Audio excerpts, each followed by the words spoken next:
सकल अंधकारर विरोध शक्ति, निद्रित पृथिवीर अस्वीकार शक्ति, जड़ जंगमर अनाग्रह शक्ति, निवर्तित चेतनार आकुल आवाहन को अंगीकार करी जी एई धरापृष्ठ को अवतरी आसंती सेही ज्योतिर्मय पुरुषंको एई निरवित सकालर आद्य नमस्कार एवं आद्य शक्ति जगत जननी परम कल्याणमयी प्रेममयी मां को आम मानकर सुनम्य प्रणाम। वंदे मातरम। शुभ सकाल। आज शुभ सकाल नीरव निस्तब्ध बेलारे दूर दूरांतरे आस्पृहार प्रदीप जली उपस्थित रहिथिबा अरोरा फ्रेंड्स परिवार समस्त साथी माननकु मोर हृदयरु अनेक अनेक शुभेच्छा, अभिनंदन और नमस्कार। आज 2024 मसीहा फेब्रुआरी मास 18 तारीख रविवार 2532तम नूतन सकाळ। ए नूतन सकाळ को सादरे स्वागत जणाई आरंभ करिबा आजिर स्वाध्याय कार्यक्रम को। आजिर स्वाध्याय रे रहिछि प्रभुंका सन्नेट ए ड्रीम ऑफ साइंस, अतिभूत विज्ञानर स्वप्न। ए सन्नेटटी को आज आलोचना करिवे हमर प्रिय समापा एवं समराइज करिवे भाई। मु अपन को अनुरोध करिवे अपा आलोचना आरंभ करंतु।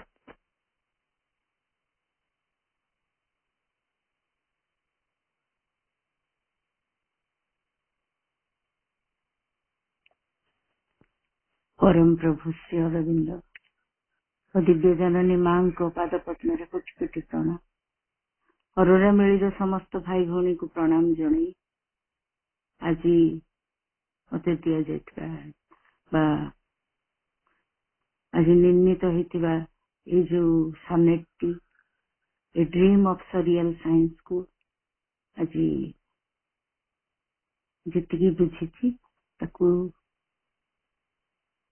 मां को पाद पद्म रे छुइया को चेष्टा करती। एक भिन्न स्वादर कविता सनेट, एक चतुष्पदी कविता। तार रचना काल 25 सेप्टेम्बर 1939 मसीहा, ठीक द्वितीय विश्व युद्ध समय कविता। इटे गोटे मेटाफिजिकल सटायर कविता, अति भौतिक व्यंग कविता, जहाँ को प्रभुंक परि ही जने गूढ़ रहस्यवादी ही व्यक्त करि पारे। तांकर सूक्ष्म दृष्टिर गभीरता भितरे स्थूल भौतिकर पश्चातर सत्य को से आकलन करि पारथिले। कि तांकर दृष्टि पश्चातरे गोटे उद्देश्यवादर दृष्टि थिला, बा आमे कहि परिबा टेलियोलॉजी अछि, जीवनर सत्य अछि। एही कविता काल रे से निवृत्त वासरे थिले, साधना तांकर तीव्र थिला। ए कविता माध्यम रे से सत्य अन्वेषणर तार जो उपाय ताकू प्रकाश करिसंती। साधारणतः अतिभौतिकवादी माने तांकर स्वप्न माध्यम रे अकुआ अनुभव ओ इच्छा कहिबाकू चेष्टा करंती। एठी यार लक्ष्य है टू रिवोल्यूशनराइज ह्यूमन एक्सपीरियंस, मनुष्यर अनुभूति को गोटे विप्लवात्मक रूप दबा। तार मुख्य अंग हुए प्रेरणा। किंतु एठी विज्ञान जो स्वप्न कथा कही, ये जो स्वप्न ताला सरियल रो अर्थ है seems to be real, देखा जाऊ थे वास्तव, किंतु प्रकृति सेटा कौन गोटे absurd meaningless things group together, गोटे अजौक्तिक अर्थहीन किसी जिनस जमती एकाठी सम्मिलित होइचंती। एटा सेया तार वास्तवता सहित संपर्क किछि संपर्क न थाए।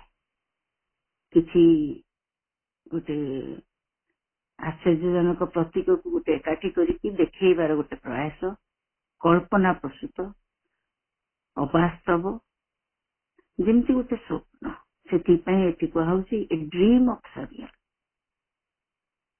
ଆମେ ଶୋଇଲେ ସାଧାରଣ ଚେତନାରେ ଆମେ ଯେତେବେଳେ ଶୋଇଯାଉ ଆମେ ସ୍ୱପ୍ନ ଦେଖୁ, ଉଠିଲେ ସେଟା ଚାଲିଯାଏ। ଠିକ ସେମିତି ଏଠି ପ୍ରଭୁ ସେ କଥା କହୁଛନ୍ତି, ବିଜ୍ଞାନର ଅନୁଶୀଳନ ଯାହା ସ୍ଥୂଳ ଭୌତିକ ଜଗତକୁ ଅନୁଶୀଳନ କରିଛି, ଅନେକ ଆବିଷ୍କାର କରିଛି, କିନ୍ତୁ ଭୌତିକ ବିଜ୍ଞାନକୁ, ସ୍ଥୂଳଗତ ବିଜ୍ଞାନକୁ ସ୍ଥୂଳଗତ ପଦାର୍ଥକୁ ସେ ତନ୍ନ କରି ଦେଖିଛି ଏବଂ ଅନେକ ସତ୍ୟ ଆବିଷ୍କାର କରିଛି। କିନ୍ତୁ ଯେତେବେଳେ ସେ ଅତି ଭୌତିକ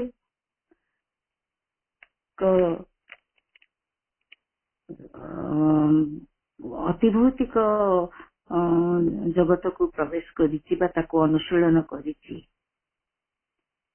ତାର ଦୃଷ୍ଟିକୋଣ, ତାର ସୀମିତ ଦୃଷ୍ଟିକୋଣ, ତାକୁ ଯୋଉ ବ୍ୟାଖ୍ୟା କରିଛି ସେଇଟା କେତେ ଅବାସ୍ତବ, ଏଟା ବା ତାର କେତେ ସୀମିତ ଜ୍ଞାନ, ଯାହା ଯୋଉ ସତ୍ୟ ସେ ଆକଳନ କରିଛି ତା ପଶ୍ଚାତର ସତ୍ୟକୁ ସେ ଧରି ପାରି ନାହିଁ। ତା ପଶ୍ଚାତରେ ଆଉ ଗୋଟେ ବିରାଟ ସତ୍ୟ ଅଛି, ପ୍ରଭୁ ଏଠି ଏଇ ସନେଟ ମାଧ୍ୟମରେ ଦେଖେଇବାକୁ ଚାହିଁଛନ୍ତି। ଏଠି ପ୍ରଥମ 3ଟି ଷ୍ଟାଞ୍ଜାରେ ସେ ଶରୀର ତତ୍ତ୍ୱ ଅନୁସାରେ ମଣିଷର ବିହେଭିୟର ବା ମଣିଷ ଯୋଉ ଆଚରଣକୁ ସେ ଦେଖେଇଛନ୍ତି। ଏଠି ମଣିଷର ଅଙ୍ଗର ଫିଜିଓଲୋଜିକୁ ବିଶ୍ଳେଷଣ କରାଯାଇଛି। ଗ୍ରନ୍ଥି, ହରମୋନ, ଥାଇରଏଡ କେମିତି ମଣିଷର ମନୋଭାବ ବା ବିଶ୍ୱକୁ ଗୋଟେ ବାର୍ତ୍ତା ଦେବା ବା ଏଠି ଜୟ କରିବା, ତାକୁ ନିୟନ୍ତ୍ରିତ କରୁଛି, ତାକୁ ଦେଖେଇଛନ୍ତି। ଏବଂ ଶେଷ 2 ଲାଇନରେ ପ୍ରଭୁ ଏଠି ବିଜ୍ଞାନର ଭୟାବହତାକୁ ଦେଖେଇଛନ୍ତି, ବିଜ୍ଞାନର ଧ୍ୱଂସ ଲୀଳାକୁ ଦେଖେଇଛନ୍ତି, ଯାହାର ଜ୍ଞାନ ମଧ୍ୟରେ ଆତ୍ମଜ୍ଞାନ ନାହିଁ, ଯେ ସୀମିତ ଜ୍ଞାନରେ ବିଚାର କରିଛି। ଏଠି ସେଇ ଶେଷ 2 ଧାଡ଼ିରେ ପ୍ରଭୁ ଦେଖିବାକୁ ଚାହିଁଛନ୍ତି ଯେ ଆତ୍ମାକୁ ଯଦି ଅତୀତ କରି ଦିଆଯାଏ, ହିଷ୍ଟ୍ରି କରି ଦିଆଯାଏ, ଅତୀତ ଗର୍ଭରେ ବିସ୍ମରଣ କରି ଦିଆଯାଏ, ତେବେ ଅସମ୍ଭବ ନୁହେଁ ଆମେ ସମସ୍ତେ ସେଇ ସରିଆଲ ୱାର୍ଡକୁ, ଗୋଟେ ଅବାସ୍ତବ ଜଗତ ଭିତରକୁ ଫେରିଯିବା। ଏଠି ଆମେ ବର୍ତ୍ତମାନ କବିତାକୁ ପ୍ରବେଶ କରିବା। A dream of surreal science, ଆଜି ଆମେ ପଢିଦେବା। One dreamed and saw a gland, write Hamlet, drink at the mermaid, capture immortality. A committee of hormones on the Aegean's breeze composed the Iliad and the Odyssey. ଏଠି ତାପରେ ଦ୍ୱିତୀୟ ସ୍ଥାନରେ କହୁଛନ୍ତି, a thyroid meditating almost nude under the bow tree saw the eternal light, and rising from its mighty solitude spoke of the wheel and the eightfold path all right. A brain by a disordered stomach driven, thundered through Europe, conquered, ruled and fell, from St. Helena went, perhaps to heaven, thus wails on the surreal world until a scientist played with atoms and blew out the universe before God had time to shout. ଏଠି ଓଡ଼ିଆରେ ଯଦି ଆମେ ପଢିବା, ଅତିଭୌତ ବିଜ୍ଞାନର ସ୍ୱପ୍ନ, ସ୍ୱପ୍ନରେ ଦେଖିଲା ଜଣେ ଗ୍ଲାଣ୍ଡ ଏକ ଲେଖେ ବସି ହ୍ୟାମଲେଟ ନାଟକ, କନ୍ୟା ସାଜେ ସାକି ଅମରତ୍ୱ ନେଲା ପରେ ଆପଣାର ବସେ, ଆଜେନ ଦ୍ୱୀପର କୂଳରେ ହର୍ମୋନ ମାନଙ୍କର ହେଲା ସଭା ଏକ, ଲେଖାଜୟୀ ହୋଇଥିଲା ମହାକାବ୍ୟ ଇଲିଆଡ ଏବଂ ଓଡିସି। ବଟବୃକ୍ଷ ତଳେ ବସି ପ୍ରାୟ ଦିଗମ୍ବର ଏକ ଥାଇରଏଡ ଧ୍ୟାନସ୍ଥ ଦେଖିଲା ଶାଶ୍ୱତ ଜ୍ୟୋତି, ଏବଂ ତହୁଁ ତେଜି ତାର ବିକ୍ରାମ ମୌନତା, ଏମନ୍ତେ ଗାଇଲା ଯେନେ ଧର୍ମଚକ୍ର, ରହସ୍ୟଟା ତାର କଣ୍ଠସ୍ଥ ଆବର ବଖାଣିଲା ଏକେବାରେ ଅବିକଳ ସୁଦୁସ୍ତର ଅଷ୍ଟସିଦ୍ଧି କଥା। ବିଶୃଙ୍ଖଳ ପାକସ୍ଥଳୀ ବିତାଡ଼ିତ ବ୍ରେନ୍ ଏକ ଯାଇ ସୁକୋଶଳେ ଗର୍ଜିଲା ୟୁରୋପ ସାରା ଜିଣିଲା ତା ହେଲା ରାଜା, ତାପରେ ପତିତ ହୁଇ ସେଣ୍ଟ ହେଲେନାରୁ ଗଲା। ଅନୁମାନ ହୁଏ ବୈକୁଣ୍ଠପୁରୀ ଅତି ଭୂତ ଜଗତଟା ଚଳୁଥିଲା ପୁଚ୍ଛ ତୋଳି ଏ ଭାବ। ତାବତ୍ ବିଜ୍ଞାନୀ ବାପୁଡା ଯାବତ୍ ଖେଳୁ ଖେଳୁ ପରମାଣୁ ହାତେ କିଛି ନେଇ ହାଁ ହାଁ କରୁ କରୁ ଭଗବାନ ବିଶ୍ୱଟାକୁ ଦେଲା ବା ଫଟାଇ। ଏଠି ଆମେ ପ୍ରଥମ ଷ୍ଟାଞ୍ଜାଟିକୁ ଯିବା। One dreamed and saw a glad right Hamlet। ଏଠି ପ୍ରଭୁ କହୁଛନ୍ତି, ଏଠି one dreamed, ଏଠି ଜଡ ବିଜ୍ଞାନୀ ଜଡବାଦୀ କଥା କହୁଛନ୍ତି। ବିଜ୍ଞାନୀ ତା ଦୃଷ୍ଟିକୋଣ ଯୋଉଠି ପ୍ରଭୁ ବ୍ୟଙ୍ଗ କରି କହୁଛନ୍ତି ଦେଖିଲା। କଣ ଦେଖିଲା? ଏକ ଗ୍ରନ୍ଥି ହ୍ୟାମଲେଟ୍ ଲେଖୁଛି। ସେ ଏଠି ସିଧା ସେକ୍ସପିୟରଙ୍କ ନାଁ ନେଇ ନାହାନ୍ତି। ଯିଏ ସେକ୍ସପିୟର ଯିଏ ହ୍ୟାମଲେଟ୍ ନାଟକଟି ଲେଖିଥିଲେ, ସିଏ ଏଠି ଇନଡାଇରେକ୍ଟଲି ତାଙ୍କରି କଥା ହିଁ ସେ ଏଠି କହିବାକୁ ଚେଷ୍ଟା କରିଛନ୍ତି। ଏଠି ପ୍ରଭୁ କହୁଛନ୍ତି ଯେ ଆମର ସାଧାରଣତଃ ଆମର ବ୍ରେନରେ ପିଚ୍ୟୁଟାରୀ ଗ୍ଲାଣ୍ଡ ଥାଏ, ସେଠି ଆମର ଆଜ୍ଞା ଚକ୍ର ଥାଏ ଯାହା ସୂକ୍ଷ୍ମ ଜଗତ ସହିତ ସମ୍ପର୍କିତ। ବିଜ୍ଞାନୀ କିନ୍ତୁ କହୁଛି ନାହିଁ, ଏ ଗ୍ଲାଣ୍ଡ ସେ କହୁଛି ଗୋଟେ ଗ୍ଲାଣ୍ଡ ବା ନିର୍ଦ୍ଦିଷ୍ଟ ଗୋଟେ ଗ୍ରନ୍ଥି ସିଏ ହ୍ୟାମଲେଟ୍ ନାଟକଟି ଲେଖିଥିଲେ। ତାମାନେ ବିଜ୍ଞାନର ଭାଷାରେ ମଣିଷର ଥିଙ୍କିଂ ଭାବନାର ଯୋଉ କ୍ରିୟା ଥିଙ୍କିଂ ପ୍ରୋସେସ ତାର କଣ୍ଟ୍ରୋଲଟା ତା ଗ୍ଲାଣ୍ଡ ପାଖରେ ଅଛି। ଏଠି ବିଜ୍ଞାନ ତ ସତ୍ୟକୁ ଦେଖେ, ଫ୍ୟାକ୍ଟକୁ ଦେଖେ, ଆଧ୍ୟାତ୍ମିକତାକୁ ବୁଝେନି। ତା ଭାଷାରେ ଏଠି ସେ କହୁଛି, ସେ ଯୋଡୁଛି ଯେ ଏଇ ଯୋଉ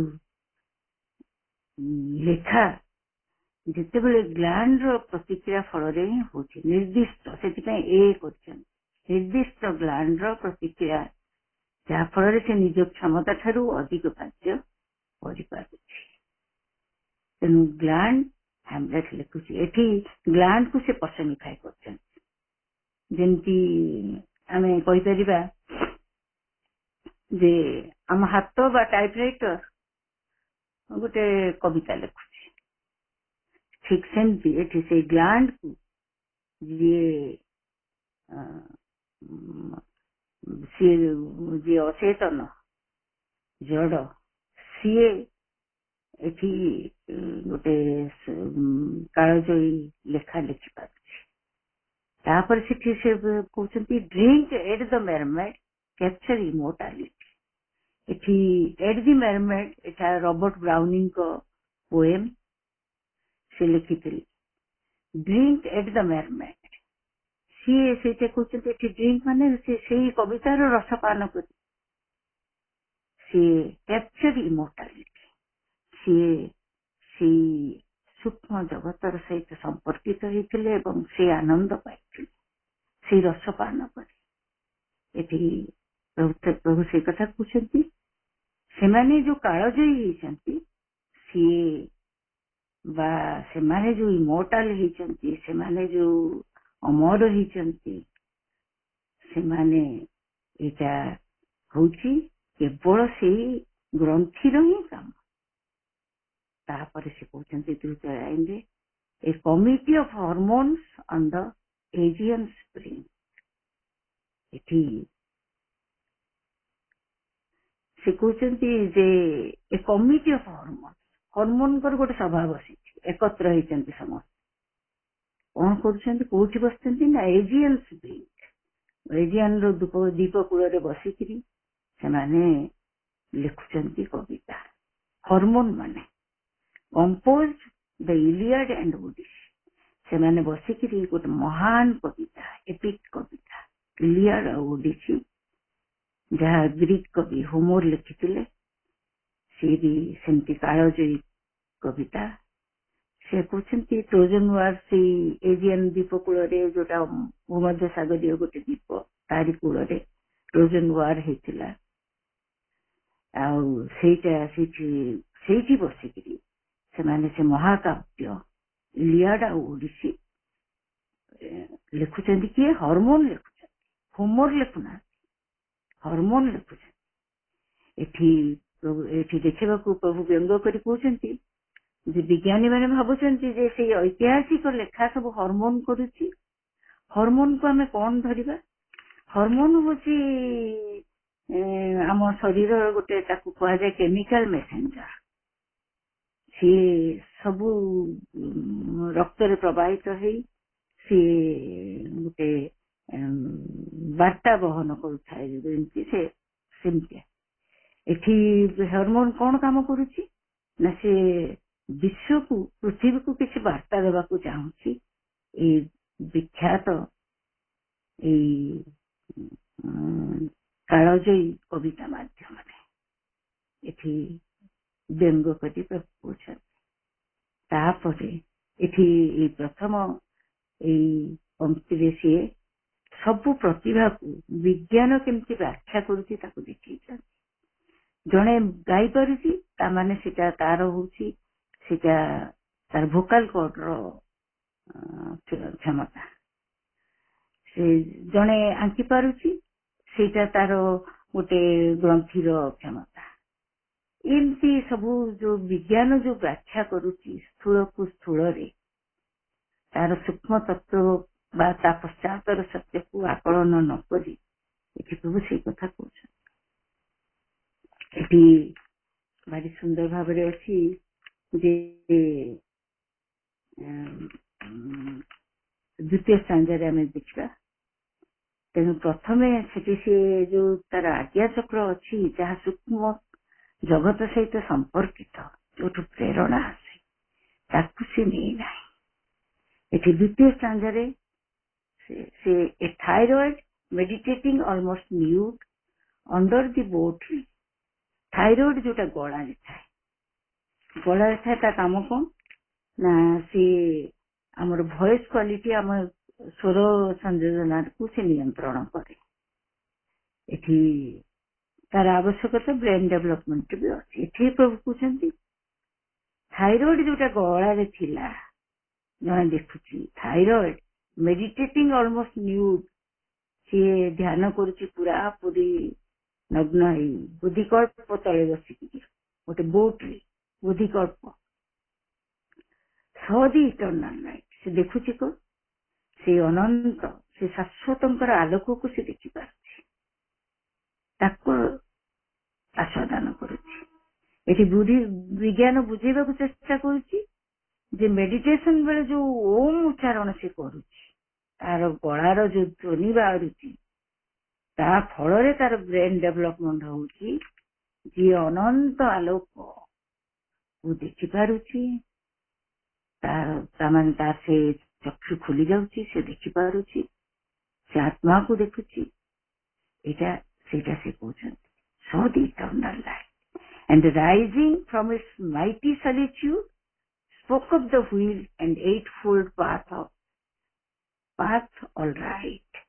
ଏବଂ ସେ ତାର ନିଶ୍ଚଳ ମାଇଟି ସଲିଚ୍ୟୁଡ, ସେ ନିଶ୍ଚଳ ବିକ୍ରାନ୍ତ ମୌନତା ମଧ୍ୟରୁ ଉଠିକିରି ସେ ଧର୍ମଚକ୍ର ଏବଂ ଅଷ୍ଟାଙ୍ଗ ମାର୍ଗର କଥା, ଯାହା ନିର୍ବାଣ ଆଡକୁ ଯିବାର ପଥ, ସେଇଟା ଯାହା ଜୀବନର ସେ ଲୋକଙ୍କୁ ଶିଖଉଛି ବା ଲୋକଙ୍କ ଆଗରେ ବର୍ଣ୍ଣନା କରୁଛନ୍ତି, ଯାହା ଜୀବନ ବ୍ୟବହାରରେ ଆସିବ ଅଷ୍ଟାଙ୍ଗ ମାର୍ଗକୁ ଦେଖି।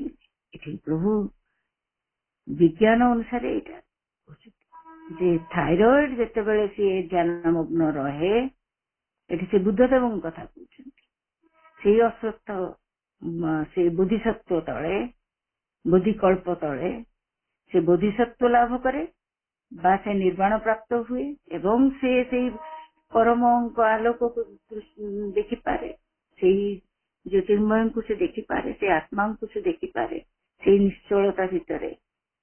ଏବଂ ଯେତେବେଳେ ସିଏ ସେ ନିଶ୍ଚଳତା ଭିତରୁ ଧ୍ୟାନମଗ୍ନ ଅବସ୍ଥାରୁ ସେ ଉଠେ, ସିଏ ସିଧା ଉଠିକିରି ସେ ଲୋକଙ୍କୁ ତାଙ୍କ ଜୀବନ ବ୍ୟବହାରର ଧର୍ମଚକ୍ର ଏବଂ ଅଷ୍ଟାଙ୍ଗ ମାର୍ଗ କଥା ଶିଖୁଛି। ପ୍ରଭୁ କହୁଛନ୍ତି ଏଇଟା ସବୁ ବିଜ୍ଞାନ ଭାବେ ଯେ ଏଇଟା ସବୁ ଥାଇରଏଡ ର କାମ, କିନ୍ତୁ ଥାଇରଏଡ ପାଖରେ ଆମର ଯୋଉ ଅତିଭୌତ ଜ୍ଞାନରେ ଯୋଉ ଦେଖା ହେଇଛି ତା ପାଖରେ ଆମର ବିଶୁଦ୍ଧ ଶକ୍ତି ଥାଏ। ଲେଟରସନ ଯୋଗରେ ପ୍ରଭୁ କହୁଛନ୍ତି ତାକୁ ଏକ୍ସଟର୍ନାଲାଇଜିଂ ମାଇଣ୍ଡ ବୋଲି କହୁଛନ୍ତି, ଯାହା ପ୍ରକାଶ କରିପାରେ, ଯାହାର ସିଧା ସୂକ୍ଷ୍ମ ଜଗତ ସହିତ ସମ୍ପର୍କ। ଏଠି ବିଜ୍ଞାନ କହୁଛି, ଥାଇରଏଡ କହୁଛି। ଏଠି ଆମେ ଏଇ ବୁଦ୍ଧଙ୍କୁ ଅନେକ ବୁଦ୍ଧଙ୍କ ବିଷୟରେ ଲେଖିଛୁ, କିନ୍ତୁ ଏଠି ଆମେ ଜାଣିବା ଯେ ଯିଏ ବୁଦ୍ଧଙ୍କୁ ଯେତେ ଲେଖା ମାଧ୍ୟମରେ ପ୍ରକାଶ କଲେ ବି, ତାଙ୍କୁ ଯୋଉ ମାଧ୍ୟମରେ ବର୍ଣ୍ଣନା କଲେ ବି ତାଙ୍କୁ କେହି ବ୍ୟାଖ୍ୟା କରିପାରିବ ନାହିଁ। ଯିଏ ସେଇ ଚେତନାକୁ ଯାଇନି, ଯିଏ ବୁଦ୍ଧତ୍ୱ ପ୍ରାପ୍ତ ହେଇନାହିଁ, ସିଏ ବୁଦ୍ଧଙ୍କୁ କଣ ବ୍ୟାଖ୍ୟା କରିପାରିବ, କଣ ଜାଣିପାରିବ? ଏଠି ଏଇ ଯୋଉ 8ଟି ମାର୍ଗ କଥା ସେ କହିଲେ, ସବୁ ସାଧନାର ମାର୍ଗ, ନିର୍ବାଣ ପ୍ରାପ୍ତିର ମାର୍ଗ, ସେଇଟା ସବୁ ସେଇଟା ପ୍ରଭୁ କହୁଛନ୍ତି, ସେଇଟା କାମ ହଉ ବା କହିବା ହଉ ବା କାର୍ଯ୍ୟ, ସେ ସତ୍ୟଗତ ହେଲେ ସେଥିରୁ ନିବୃତ୍ତି ମିଳିବ। ସେଇଟା ଏଠି ବ୍ୟଙ୍ଗ କରି ପ୍ରଭୁ କହୁଛନ୍ତି। ବିଜ୍ଞାନ ଭାବୁଛି ଯେ ସେଇଟା ହଉଛି ଥାଇରଏଡ ର କାମ। ତାପରେ ତୃତୀୟ ସ୍ଥାନରେ ସେ କହୁଛନ୍ତି, ପ୍ରଥମ ନେଲେ ପିଚୁଟାରୀ ଗ୍ଲାଣ୍ଡ ବା ଗ୍ରନ୍ଥିକୁ, ଦ୍ୱିତୀୟରେ ନେଲେ ସିଏ ଗଳାର ଗ୍ରନ୍ଥିକୁ ବା ଥାଇରଏଡକୁ। ଏଠି ତୃତୀୟ ସ୍ଥାନରେ ଏ brain by a disordered stomach driven, thundered through Europe, conquered, ruled and fell. ଗୋଟେ ମସ୍ତିଷ୍କ ବ୍ରେନ୍ କୁ ନେଇଛନ୍ତି ସେ by a disordered stomach driven, ଗୋଟେ ପାକସ୍ଥଳୀରେ କିଛି ବିଶୃଙ୍ଖଳା ଥିଲା। ଆମେ ଜାଣିଛୁ ଯେ ସେ ଏଠି ଦେଖେଇବାକୁ ଚେଷ୍ଟା କରିଛନ୍ତି ଯେ ପାକସ୍ଥଳୀରେ କିଛି ବିଶୃଙ୍ଖଳା ଦେଖାଗଲେ ମଣିଷର ବ୍ରେନ୍ ଠିକରେ କାମ କରିପାରେନି। ଏଠି ସେମିତି ଗୋଟେ ବିଶୃଙ୍ଖଳିତ ପାକସ୍ଥଳୀ ବା ଚାଳିତ ଗୋଟେ ମସ୍ତିଷ୍କ ଥଣ୍ଡର୍ଡ ଥ୍ରୁ ୟୁରୋପକୁ ପୁରା ଥରହର କରିକି ରଖିଥିଲା, ଥରେଇଥିଲା ତା ଗର୍ଜନରେ। ଏଠି ପ୍ରଭୁ କହୁଛନ୍ତି କଙ୍କର୍ଡ, ତାକୁ ଜୟ କରିଥିଲା, ରୁଲ୍ଡ, ତାକୁ ଶାସନ କରିଥିଲା, ଏଣ୍ଡ ଫେଲ୍, ତାପରେ ପତନ ହେଇଥିଲା ତାର। ଏଠି ସିଏ ନେପୋଲିୟନ ବୋନାପାର୍ଟଙ୍କ କଥା କହୁଛନ୍ତି। ୱାଟରଲୁ ଯୁଦ୍ଧ ପରେ ସିଏ କେମିତି ତାଙ୍କର ତାପରେ ଦେଖିବା, and fell from Saint Helena went perhaps to heaven। ସିଏ ସବୁ ୟୁରୋପକୁ ଜୟ କଲା ପରେ ସେ କେମିତି ପ୍ରାଣ ତ୍ୟାଗ କରିଥିଲେ ଏବଂ ତାଙ୍କୁ ଯେତେବେଳେ ପୁରାପୁରି ପୋଷ୍ଟମର୍ଟମ କରାଗଲା, ଦେଖାଗଲା ଯେ ତାଙ୍କର ଷ୍ଟୋମାକରେ ସେଥିରେ କ୍ୟାନ୍ସର ହେଇଥିଲା। ଏଠି ସେଥିପାଇଁ ଏଠି ବ୍ୟଙ୍ଗ କରି ପ୍ରଭୁ କହୁଛନ୍ତି, ବା ବିଜ୍ଞାନୀ ଯୋଉ ଭାବୁଛି ଯେ ଗୋଟେ ବିଶୃଙ୍ଖଳିତ ପାକସ୍ଥଳୀ ବା ଗୋଟେ ପାକସ୍ଥଳୀ ହିଁ ଏମିତି ଗୋଟେ ବ୍ରେନର ସମ୍ଭାବନାକୁ, ବ୍ରେନର ଗତିବୃତ୍ତିକୁ ଆଣିଲା, ଯାହା ଏକଦମ ବଳଶାଳୀ ହେଇ ଉଠିଲା। ସିଏ ପୁରା ଗର୍ଜନ କରି ୟୁରୋପକୁ ଜୟ କଲା, ସବୁ କଲା, କିନ୍ତୁ ସିଏ ପ୍ରାଣ ତ୍ୟାଗ କଲା ଶେଷରେ ଗୋଟେ ଦ୍ୱୀପରେ। ସେଠି ବ୍ୟଙ୍ଗ କରି କହୁଛନ୍ତି ସେ ନିଶ୍ଚୟ ଏତେ କାମ କଲା ପରେ ସେ ନିଶ୍ଚୟ ସେ ଯାଇଥିବ କୋଉଠିକି ନା ସେ ସ୍ୱର୍ଗକୁ। କାରଣ ଏତେ ମସ୍ତିଷ୍କର ସେ ଯୋଉ କାର୍ଯ୍ୟ କଲା ପରେ, ବୁଦ୍ଧି ସମ୍ମତ କାର୍ଯ୍ୟ କଲା ପରେ ସିଏ ନିଶ୍ଚୟ ଯାଇଥିବ ସ୍ୱର୍ଗ। ଏଠି ବ୍ୟଙ୍ଗ କରି ପ୍ରଭୁ ସେ କଥା କହୁଛନ୍ତି। 10 ways on the surreal world, ଏମିତି ଭାବରେ ଦୋଳାୟମାନ ହଉଥିଲା। ୱେଜ ମାନେ ଦୋଳାୟମାନ। କଣ ହଉଥିଲା ନା ସରିୟଲ ୱାର୍ଲ୍ଡ। ବିଜ୍ଞାନୀ ମାନେ ଏମିତି ଦୋଳାୟିତ ହେଇ ପରିଣାମକୁ ଦେଖିକି ସ୍ଥୂଳରେ ଜଡ ଭୂତ ଭିତରେ ସମାଧାନ ଖୋଜୁଥିଲେ। ଯିଏ ଅଚେତନ, ଯିଏ ସମ୍ବେଗ ଜାଣିନି, ତଥାପି ତାର ପରିଣାମ ଗୋଟେ ଅନୁଭବ, ବିସ୍ତାରତା, ଗଭୀରତା, ଏମିତି ସବୁ ବା ବ୍ୟାଖ୍ୟା ଯୋଉଟା ସେମାନେ ସତ୍ୟ ବୋଲି ଭାବୁଥିଲେ ସେ ତାକୁ ବର୍ଣ୍ଣନା କରୁଥିଲେ। ଅନ୍ଟିଲ୍ ଏମିତି ଦୋଳାୟମାନ ଅବସ୍ଥାରେ ଥିଲା ବେଳେ ପ୍ରଭୁ କହୁଛନ୍ତି ତାର ଭୟାବହତା କେତେ ସେ ଦେଖୁଛନ୍ତି। ଅନ୍ଟିଲ୍ ଶେଷ ସ୍ଥାନରେ ଏଠି ଗୋଟେ କହୁଛନ୍ତି ଏ ସାଇଣ୍ଟିଷ୍ଟ ପ୍ଲେଡ୍ ୱିଥ୍ ଏଟମ୍ସ। ବିଜ୍ଞାନୀ ଖେଳେ କାହା ସହିତ? ଗୋଟେ ପରମାଣୁ ବୋମା ସହିତ। ଯେମିତି ଛୁଆ ଯେମିତି ବାଣ ସହିତ ଖେଳେ, ସେମିତି ହାତକୁ ପୋଡି ଦବ, ସେମିତି ଏଠି ବିଜ୍ଞାନୀ ଖେଳୁଛି କାହା ସହିତ? ନା ପରମାଣୁ ସହିତ। ଏଇଟା and blew out the universe. ଏବଂ ତାର ସେ ଖେଳ, ଏଠି ପ୍ଲେ ଯୋଉ କହିଛନ୍ତି ପ୍ରଭୁ, ତାର ତାତ୍ପର୍ଯ୍ୟ ହଉଛି ଏଇଟା ଗୋଟେ ପରିପକ୍ୱ ମସ୍ତିଷ୍କର କାର୍ଯ୍ୟ ନୁହେଁ, ଗୋଟେ ଇମେଚ୍ୟୁର୍ଡ ବ୍ରେନ ର କାର୍ଯ୍ୟ, ଗୋଟେ ଅପରିପକ୍ୱ ମସ୍ତିଷ୍କର କାର୍ଯ୍ୟ। ସେ ଦେଖିପାରୁନି ଯେ ଭବିଷ୍ୟତରେ କଣ ହବ। ଏଠି ସେୟା କହୁଛନ୍ତି and blew out the universe. ସେ before God had time to shout, ଭଗବାନ ନାହିଁ କରୁ କରୁ କରୁ କରୁ ବା ତାକୁ ଆକଟ କରୁ କରୁ ସେ ବୋମା ଫଟେଇକିରି ଜଗତକୁ ପୁରା ଧ୍ୱଂସ କରିଦେଲା। ଏଠି ପ୍ରଭୁ ସେଇ କଥା କହୁଛନ୍ତି। ଆତ୍ମା ତାକୁ ସଚେତନ କରେଇଥାନ୍ତା। ତା ଆଗରୁ ବିଜ୍ଞାନ ଧ୍ୱଂସ କରିକି ତା କାମ କରିଦିଏ। ଏଠି ଭସ୍ମାସୁର ପରି ନିଜେ ଯାହା ଆବିଷ୍କାର କରିଥିଲା ସେଇ ଆବିଷ୍କାରରେ ନିଜକୁ ହିଁ ଧ୍ୱଂସ କରେ। ଏଠି ଆମେ ଦେଖିବା, ଏଠି ପ୍ରଭୁଙ୍କର ଅନ୍ତଃଶ୍ରବଣ ଥିଲା, କ୍ଲାରଭଏଣ୍ଟ ଜ୍ଞାନ ଥିଲା। 1945 ୱାର୍ଲ୍ଡ ୱାର 2 ଯୋଉ ଜାପାନରେ ହିରୋସୀମା ଓ ନାଗାସାକିରେ ଯୋଉ ଭୟାବହ ପରମାଣୁ ବୋମାର ବିସ୍ଫୋରଣ ହେଇଥିଲା, ଯାହାର ପରିସ୍ଥିତି ବିଶ୍ୱ ଦେଖିଥିଲା, ତାକୁ ସେ ଆଗରୁ ଅନୁମାନ କରିପାରିଥିଲେ। ଏଠି ପ୍ରଭୁ ସେଇଟାକୁ ସେ ଏଠି ତାରି ଭୟାବହତାକୁ ସେ ପ୍ରକାଶ କରିଥିଲେ ଏଇ କବିତା ମାଧ୍ୟମରେ। ବହୁତ ଏଠି ପ୍ରଭୁ ଜଡବାଜି ତା ଦୃଷ୍ଟିକୋଣରୁ ସ୍ଥୂଳକୁ ବିଶ୍ଳେଷଣ କରୁଛି, କିନ୍ତୁ ସେ ଆତ୍ମଗତ ନହେଲେ,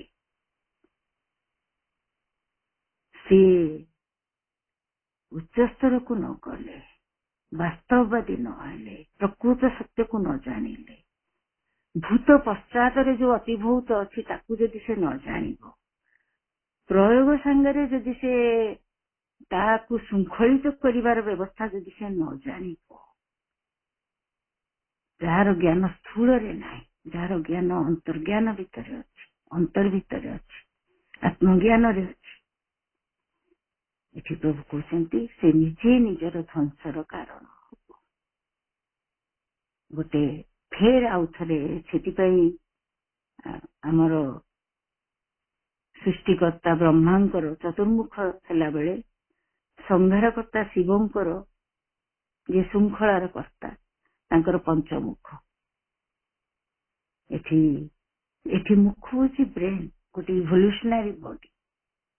ଏଠି ତେଣୁ ତାକୁ ଉଚ୍ଚତର ସ୍ଥିତିକୁ, ତାଙ୍କର ପଞ୍ଚମୁଖ ଏଠି ହଉଛି ତାଙ୍କର ଉଚ୍ଚତର ସ୍ଥିତି, ଯାହା ଫଳରେ ସେ ସବୁକୁ ଶୃଙ୍ଖଳିତ କରିପାରୁଥିଲେ।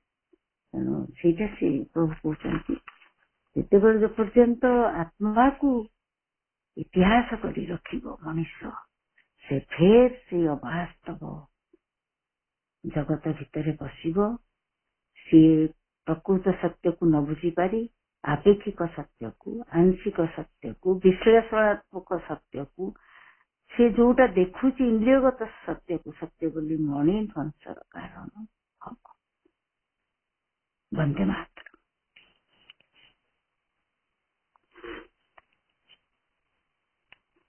ଭାଇଙ୍କୁ ଅନୁରୋଧ କରିବି କବିତାଟିର ସମରାଇଜ କରିବା ପାଇଁ।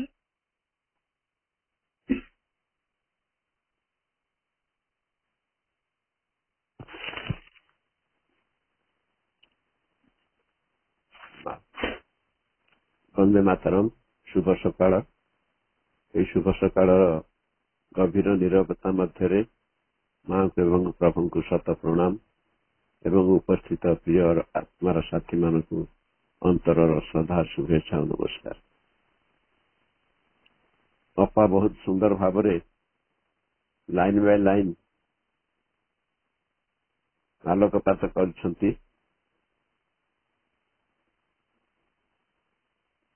এটা ଗୋଟେ ସ୍ୱପ୍ନର କଥା ଶ୍ରୀ ଅରବିନ୍ଦ କହୁଛନ୍ତି। এই ସ୍ୱପ୍ନଟି ଗୋଟେ ବିସ୍ମୟକର ସ୍ୱପ୍ନ।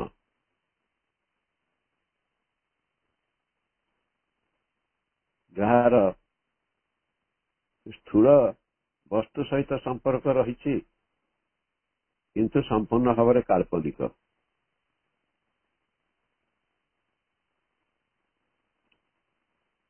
ଆଉ ସେ ହେଉଛି ଏକ ବିଜ୍ଞାନର ସ୍ୱପ୍ନ। ଯୋଉ ବିଜ୍ଞାନ ସ୍ଥୂଳ ବସ୍ତୁକୁ ନିରୀକ୍ଷଣ କରି କରିକିରି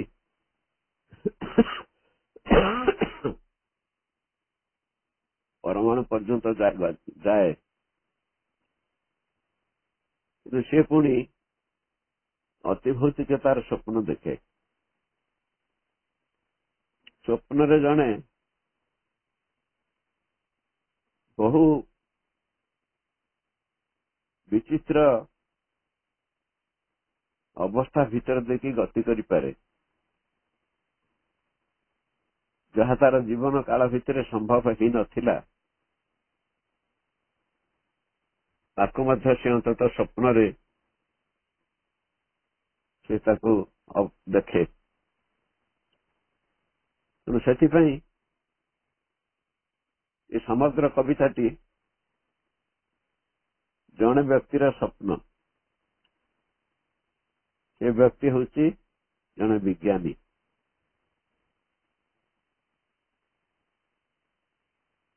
ଏବଂ ସେ ବିଜ୍ଞାନୀ ସହିତ ସେ ଯୋଉ ସ୍ୱପ୍ନ ଦେଖୁଛି ତାର ଶରୀରର ବିଭିନ୍ନ ଅଂଶ, ଶାରୀରିକ ଅଂଶ ସେ ସ୍ୱପ୍ନ ସହିତ ଜଡ଼ିତ ହେଇ ରହୁଛନ୍ତି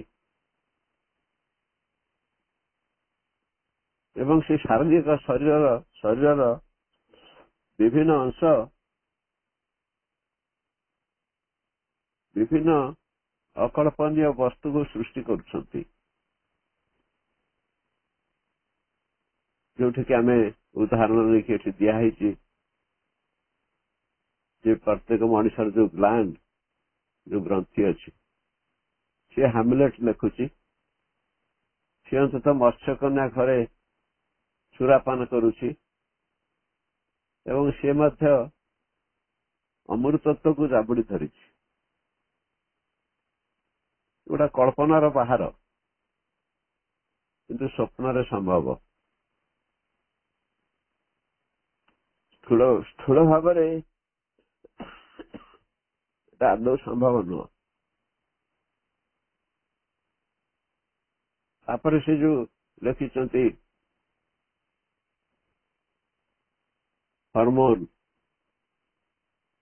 ହରମୋନ ଯୋଉ ଅପା କହିଲେ ସେ ରକ୍ତ କଣିକାରେ ସବୁ ଥାଏ ଏବଂ ରକ୍ତ କଣିକାକୁ ଗୋଟିଏ ସ୍ଥାନରୁ ଆଉ ଗୋଟିଏ ସ୍ଥାନକୁ ନେଇଯାଉଥାଏ।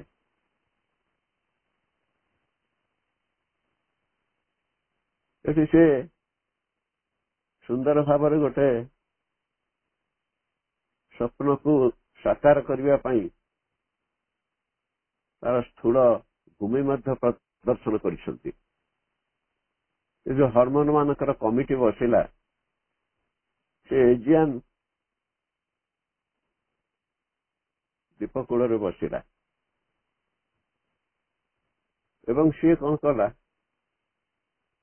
ନା ସେଠି ବସିକିରି ସେ ଇଲିଆଡ ଆଉ ଓଡିସି ଏ ଯୋଉ ଗ୍ରୀକ ର ଦୁଇଟି ମହାକାବ୍ୟ ହୋମର ଲେଖିଥିଲେ ତାକୁ ରଚନା କଲା।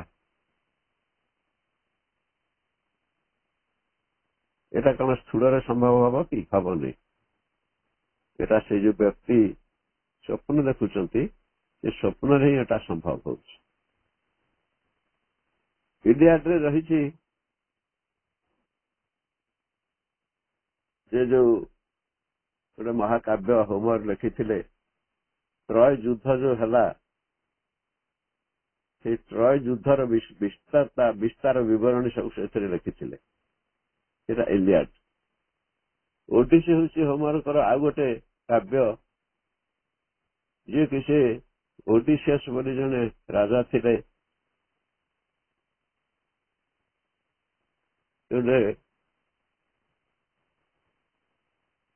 ଟ୍ରୋଜେନ ୱାର ତାଙ୍କର ହେଇଥିଲା ଏବଂ ସେଥିରେ এই ଟ୍ରୋଜେନ ୱାର ସାରିକିରି ସେ ଯୋଉ ଫେରୁଥିଲେ ସେ ଫେରନ୍ତା କାହାଣୀ ଲେଖା ହେଇଥିଲା ଓଡିସିରେ। ତେଣୁ ଏଇ ଯୋଉ ଦୁଇ ମହାକାବ୍ୟ ହୋମର ଅନ୍ତତଃ ଲେଖିଥିଲେ, ତାଙ୍କର କୋଉ ପ୍ରଜ୍ଞା ଭିତରୁ ସେ ଆସିଥିବ ଏବଂ ସେଇ ସ୍ଥୂଳ ବସ୍ତୁଗୁଡ଼ିକୁ ସେ ରୂପ ଦେଇଛନ୍ତି। କିନ୍ତୁ ଏଠି ସେ ସ୍ୱପ୍ନ ଦେଖୁଛି ସେ ବ୍ୟକ୍ତି ଯେ ଯୋଉ ହରମୋନ ମାନଙ୍କର ସଭା ଏଗୁଡାକ ସବୁ ଲେଖିଛି। ତାପରେ ଆସୁଛନ୍ତି ଥାଇରଏଡ। ଥାଇରଏଡ ଆମର ଯୋଉଟା ରହିଛି ଆମର ଗ୍ଲାଣ୍ଡ ଗ୍ରନ୍ଥି ରହିଛି ଆମର ବେକ ପାଖରେ,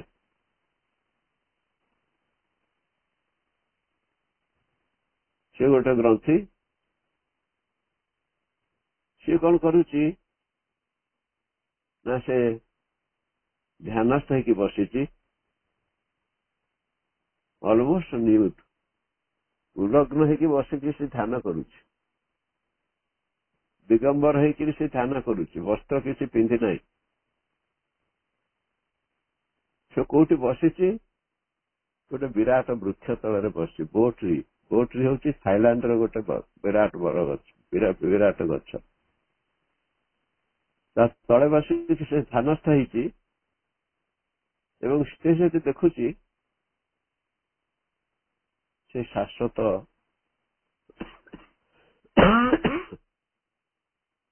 ଆଲୋକକୁ ସେ ସେଠି ଦେଖୁଛି ତାଙ୍କ ଧ୍ୟାନସ୍ଥ ଅବସ୍ଥାରେ। ଯେଟା ସେ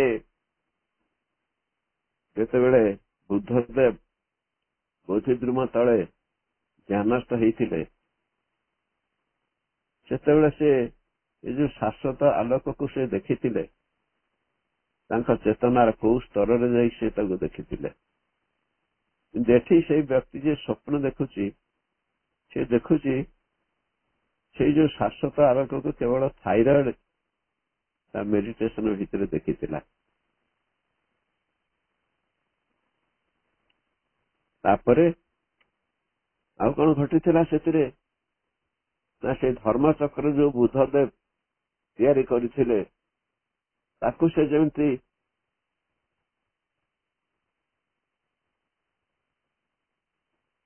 ରାଇଜିଂ ଫ୍ରମ୍ ଦି ମାଇଟି ସଲିଚ୍ୟୁଡ, ସେ ଧ୍ୟାନର ଅବସ୍ଥାରୁ ଉଠିକିରି ସେ ଧର୍ମଚକ୍ର ବିଷୟରେ ସେ ଅନ୍ତତଃ ଚାରିଆଡେ କହି ବୁଲିଲା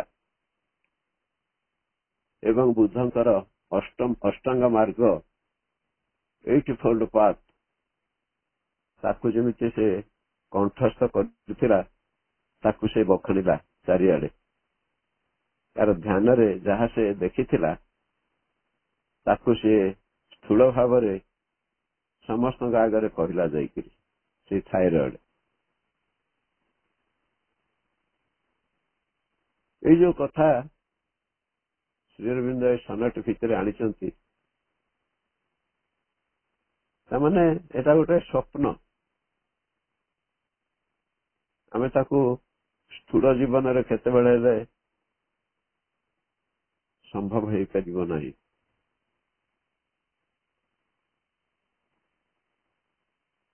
ତାପରେ ଆସିଲା ବ୍ରେନ୍, ମଣିଷର ଯୋଉ ମସ୍ତିଷ୍କ,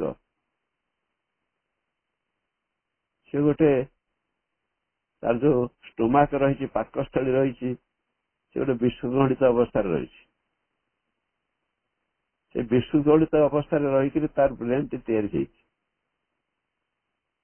ସେଇ ବ୍ରେନ୍ ଏତେ ଶକ୍ତିଶାଳୀ ହେଇଗଲା ଯେ ସେ ସମଗ୍ର ୟୁରୋପକୁ ଆକ୍ରମଣ କଲା ଏବଂ ତାକୁ ଜୟ କଲା, ତାକୁ ଶାସନ କଲା, ତାପରେ ତାର ପ୍ରଭୁ ହେଲା, ତାପରେ ପୁଣି ତାର ପତନ ହେଇଗଲା। ପୁଣି ସେ ପତନ ଅଭିମୁଖ ହେଇକିରି ନିମ୍ନ ଭାଗକୁ ପଳେଇ ଆସିଲା। ସ୍ୱପ୍ନ ଭିତରେ ଏତେ କଥା ସେ ଅନ୍ତତଃ ଦେଖି ଚାଲିଛନ୍ତି। ଏବଂ ସେଣ୍ଟ ହେଲେନା ହେଉଛି ଗୋଟେ ସାଉଥ ଆଟଲାଣ୍ଟିକ ମହାସାଗରର ଗୋଟେ ଦ୍ୱୀପ। ସେଇଠୁ ସେ ଅନ୍ତତଃ ହେଭେନ୍ ଆଡକୁ ଚାଲିଗଲା, ସ୍ୱର୍ଗ ଆଡକୁ ଚାଲିଗଲା। ଏବଂ ଏଇଭଳି ଭାବରେ ସେ ଯୋଉ ବିସ୍ମୟଜନକ ଜଗତ ତିଆରି ହେଇଥିଲା, ତାକୁ ସେ ବ୍ୟକ୍ତି ଜଣକ ଏଇ ମୂଳ କଥା ଯୋଉ କହିଛନ୍ତି, ୱାନ୍ ଡ୍ରିମ୍ଡ ଆଣ୍ଡ ସ, ଜଣେ ତାକୁ ଡ୍ରିମ୍ ଦେଖିଲା ଏବଂ ତାକୁ ଦେଖିଲା ସ୍ୱପ୍ନ, ଏବଂ ତାକୁ ନିଜେ ମଧ୍ୟ ଦେଖୁଛି। ଏଭଳି ଭାବରେ ସବୁ ସମ୍ଭବ ହେଇଯାଉଛି ଜଗତରେ। ଏଇଭଳି ଅସମ୍ଭବ ସବୁ ସମ୍ଭବ ହେଇଯାଉଛି। ଏହା ଥିଲା ସେଇ ସରିଆଲ ଜଗତର ସ୍ୱପ୍ନ। ତାପରେ ଶେଷ ଦୁଇ ଲାଇନ ଯୋଉ କହୁଛନ୍ତି, ଏ ସ୍ୱପ୍ନ ସବୁ ଦେଖା ହେଇଥିଲା ଯେ, କିନ୍ତୁ ଯୋଉ ବିଜ୍ଞାନୀ ଏଇ ସ୍ୱପ୍ନକୁ ଦେଖିଲା, ସେଇ ସ୍ୱପ୍ନକୁ ସାକାର କରିବା ପାଇଁ ସେ ଯେତେବେଳେ ତାର ନିର୍ବୋଧତାର ସହିତ ପରମାଣୁ ଭିତରେ ସେ ଅନ୍ତତଃ ଖେଳିଲା, ପରମାଣୁକୁ ନେଇକିରି ପରମାଣୁ ବୋମା ତିଆରି କଲା ଏବଂ ତା ଦ୍ୱାରା ସେ ପୃଥିବୀକୁ ଧୂଳିସାତ୍ କଲା। ଭଗବାନ ତାକୁ ସୁବୁଦ୍ଧି ଦେଇକିରି ମନା କରିବା ପୂର୍ବରୁ ସେ ଏଇ କଥା ଗୁଡିକ କରିଚାଲିଲା। ସକଳ ପୃଥିବୀ ଧ୍ୱଂସ ହେଇଗଲା। ଏଟା ସ୍ୱତଃ ସ୍ଥୂଳ ଭାବରେ ଘଟିଲା।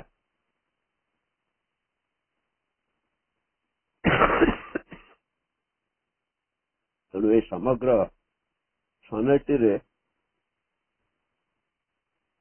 ସ୍ଥୂଳ ଏବଂ ସୂକ୍ଷ୍ମ ଉଭୟର ସମାବେଶ ହେଇଛି। ସ୍ଥୂଳରେ ଯାହା ଘଟିଛି ତାହା ଜଣେ ସ୍ୱପ୍ନରେ ଅନ୍ତତଃ ଦେଖି ଚାଲିଛି ଏବଂ ସ୍ଥୂଳରେ ବହୁ କଥା ଘଟିଛି। ହୋମର ଅନ୍ତତଃ ମହାକାବ୍ୟ ଲେଖିଛନ୍ତି ଏବଂ ହାମଲେଟ୍ ନାଟକ ମଧ୍ୟ ଲେଖା ହେଇଛି। କଳା ସାହିତ୍ୟର ବିକାଶ ହେଇଛି, ଦର୍ଶନର ବିକାଶ ହେଇଛି। ବୁଦ୍ଧଦେବ ଅନ୍ତତଃ ତାଙ୍କର ଦାର୍ଶନିକ ଚିନ୍ତାଧାରାକୁ ପୃଥିବୀରେ ବିକିରଣ କରିଛନ୍ତି। ଯୁଦ୍ଧ ମଧ୍ୟ ହେଇଛି। ଯୁଦ୍ଧର ଘନଘଟା ଭିତରେ ପୃଥିବୀ ଥରହର ହେଇଯାଇଛି, ସମଗ୍ର ୟୁରୋପ ଥରହର ହେଇଯାଇଛି। ଏସବୁ ମଧ୍ୟ ଘଟିଛି ସ୍ଥୂଳ ଭାବରେ। ଆଉ ମଧ୍ୟ ପରମାଣୁ ବୋମାର ସାହାଯ୍ୟରେ ପୃଥିବୀ ଧ୍ୱଂସ ହେଇଯାଇଛି। ଏ କଥା ମଧ୍ୟ ସ୍ଥୂଳତ ଘଟିଛି। ଏ ଯୋଉ ସ୍ଥୂଳତ ଯୋଉ ଘଟଣା ଗୁଡ଼ିକ ଘଟିଲା, ତାକୁ ସେଇ ପ୍ରଭୁ ସେଇ ସ୍ୱପ୍ନରେ ଅନ୍ତତଃ ଏଗୁଡିକ ସବୁ ସେ ଅନ୍ତତଃ ଦେଖିପାରିଥିଲେ, ଏଇ ଘଟଣା ସବୁ ଘଟିବ ବୋଲି। ତାଙ୍କର ଅଗ୍ରଦୃଷ୍ଟି ଥିଲା, ଭବିଷ୍ୟତ ଦୃଷ୍ଟି ଥିଲା। ସେ ଭବିଷ୍ୟତ ଦୃଷ୍ଟି ବଳରେ ସେ ଜାଣି ସାରିଥିଲେ ଯେ ଏଇଭଳି ଘଟଣା ସବୁ ଏ ପୃଥିବୀରେ ଘଟିବ। ଭାରତବର୍ଷ ସ୍ୱାଧୀନ ହେବ, ଏଇ ସତ୍ୟ ଧାରଣାକୁ ସେ ଅନ୍ତତଃ ପୁରାଣିକ ଆଗରେ ପ୍ରକାଶ କରିଥିଲେ। ତାପରେ କିଛି ବର୍ଷ ପରେ ଭାରତ ସ୍ୱାଧୀନ ହେଲା। ତେଣୁ ସେ ଯୋଉ ପ୍ରଥମେ କୁହାଯାଇଛି one dream and saw, dreamed and saw, ସେଇ ଜଣକ କିଏ? ସେଇ ଜଣକ ହଉଛନ୍ତି ସେ ନିଜେ ଶ୍ରୀ ଅରବିନ୍ଦ। ସେ ନିଜେ ଏଇଭଳି ଭାବରେ ଭବିଷ୍ୟତରେ ଏଇ ସବୁ କଥା ଘଟିବ ବୋଲି ସେ ଅନ୍ତତଃ ନିଶ୍ଚିତ ଭାବରେ ତାଙ୍କର ଦେଖିଥିଲେ ସ୍ୱପ୍ନରେ। ତାଙ୍କର ଋଷି ଚେତନାର ସ୍ତରରେ ସେ ତାକୁ ଅବଲୋକନ କରିଥିଲେ, ଯାହା ଫଳରେ ତାହା ଘଟି ଗଲା। ମଣିଷ ଈଶ୍ୱରଙ୍କୁ ମାନିଲା ନାହିଁ, ଈଶ୍ୱରଙ୍କର ଉପଦେଶକୁ ପରାମର୍ଶକୁ ଶୁଣିଲା ନାହିଁ। ଏକଥା ମଧ୍ୟ ପୃଥିବୀରେ ଘଟୁଛି, ଏପର୍ଯ୍ୟନ୍ତ ବି ଘଟୁଛି। ତେଣୁ ଏଇଭଳି ଭାବରେ এই ସ୍ୱପ୍ନର କାହାଣୀ ଏ ପୃଥିବୀର ବିଭିନ୍ନ ବ୍ୟକ୍ତି ବିଶେଷଙ୍କ ଦ୍ୱାରା ଯାହା ଯାହା ସବୁ ସୃଷ୍ଟି ହେଇଛି ତାର ବିବରଣୀ ପ୍ରଦାନ କରୁଛି। ବନ୍ଦେ ମାତରମ୍।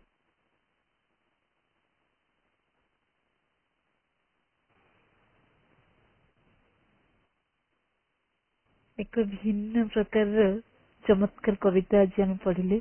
ଖୁବ ସୁନ୍ଦର। ପ୍ରଭୁଙ୍କର ଏଇ ସ୍ୱପ୍ନର ଅନୁଭବର କବିତାକୁ ଅପା ଅତ୍ୟନ୍ତ ସରଳ ପ୍ରାଞ୍ଜଳ ଭାବେ ଉପସ୍ଥାପନ କରିଲେ। ଆଉ ପରେ ପରେ ଭାଇଙ୍କର ଯୋଉ ବଳିଷ୍ଠ ସମରାଇଜେସନ ଆହୁରି ଆମକୁ ବୁଝିବା ପାଇଁ ସାହାଯ୍ୟ କରିଦେଇଛି। ଅପାଙ୍କ ଭାଇଙ୍କୁ ଅନେକ ଅନେକ ଧନ୍ୟବାଦ। ମାଙ୍କ ପାଖରେ ଶତ କୃତଜ୍ଞତା। ଆଜିର ଏହି ସୁନ୍ଦର କବିତାକୁ ଆମମାନେ ବୁଝିପାରିଛେ। ଏବେ ମାଙ୍କ ଚରଣରେ ଆଜିର ଏହି ଅଧ୍ୟୟନ କାର୍ଯ୍ୟକ୍ରମକୁ ଶ୍ରଦ୍ଧା ଆଉ କୃତଜ୍ଞତାର ସହିତ ନିବେଦନ କରିଦେବା। ମାଙ୍କୁ ପ୍ରାର୍ଥନା କରିବା ଆସନ୍ତାକାଲି ଆମମାନଙ୍କୁ ପୁଣି ଠିକ ଏହି ସମୟରେ ଉପସ୍ଥିତ ରହିବା ପାଇଁ ସମର୍ଥ କରାନ୍ତୁ, କୃପା କରନ୍ତୁ। ଏଇଭଳି ସୁନ୍ଦର ସୁନ୍ଦର କଥାକୁ ଆମେ ବୁଝିବାରେ ସହାୟକ ହୁଅନ୍ତୁ।